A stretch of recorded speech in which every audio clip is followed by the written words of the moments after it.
He hit the wrong woman. The next day, a Black Hawk landed on the parade ground. On a quiet base in the American South, where the air hung heavy with humidity and discipline, soldiers moved like clockwork.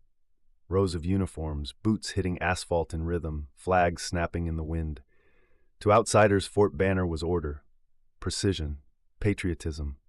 But to those inside, it was a world of silence, politics, and secrets.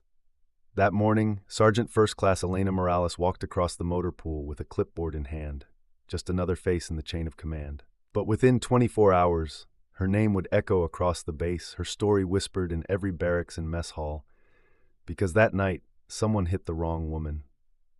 Elena Morales had served 12 years in the U.S. Army, military police. Known for her quiet authority, she didn't raise her voice, didn't need to. Her soldiers said she had a stare that could slice through steel. She wasn't a hero, not in the traditional sense. No medals for valor, no battlefield rescues. But Elena had seen things.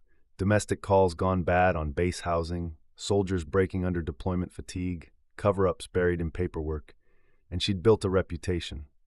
Morales doesn't bend. That's what scared some of them. It started small, a Friday night at the NCO club, loud music, beer, too much pride in one room. Staff Sergeant Grant Weller, 6'3" infantry, a man who believed rank excused behavior, had too much to drink. He'd been warned before. Anger issues. A domestic report that went away last year after a quiet talk with his captain. That night, he cornered a junior female officer in the hallway. Lieutenant Sarah Blake. Logistics. Polite, young, still new enough to think the system worked exactly as it should. She told him no. He didn't take it well. The security cameras in the corridor showed him raising his hand. What they didn't show, what happened just off frame, was that he hit her. Hard. The sound echoed down the hallway.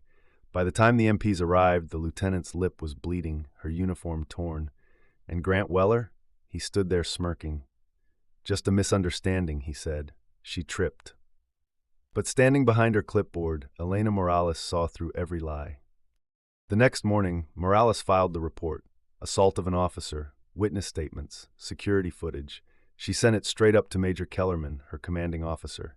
But by noon, the report had vanished. Not enough evidence, Kellerman said, voice calm. Let's not ruin a soldier's career over a misunderstanding. Morales stared at him. Sir, the footage is inconclusive, he cut in. The lieutenant has decided not to pursue charges. That's the end of it. But Morales knew that wasn't true. She'd seen the lieutenant that morning, sitting on a bench outside the barracks, hands shaking. She told me she's scared, Morales said quietly. Sir, you can't bury this. Kellerman's expression hardened. You're dismissed, Sergeant. That was the moment Morales understood. The system wasn't protecting soldiers. It was protecting itself. That night, whispers spread through the base. Soldiers who'd seen the